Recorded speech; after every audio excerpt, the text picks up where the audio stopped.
joining me in this week's Trauma Dump Tuesday, where comedy meets tragedy and silver linings are turned into comedy gold.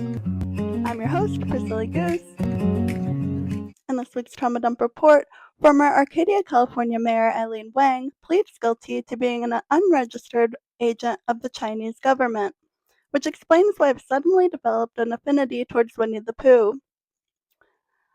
Wang's pro-China propaganda was said to be so good that it even started influencing President Trump.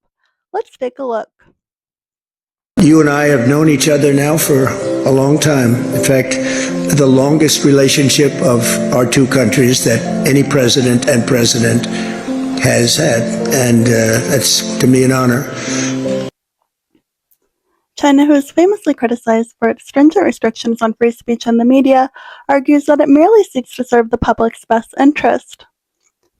Meanwhile, in the US, the FCC puts pressure on public broadcasters by threatening to revoke their licenses if they are not believed to be serving the public's best interest.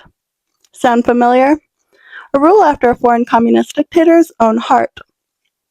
Trump's love for Xi Jinping, however, does not extend to other foreigners, as the U.S. government plans to amass over $38 billion worth of mega detention centers, or as I like to call them, MAGA detention centers, in an effort to build the largest federal migrant detention center network in U.S. history.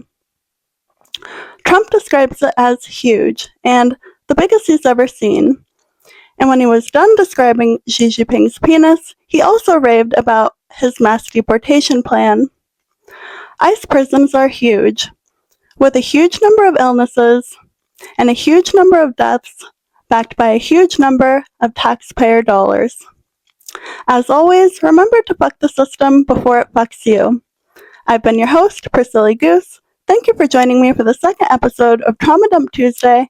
I can't wait to see you next week with a brand new Trauma Dump report.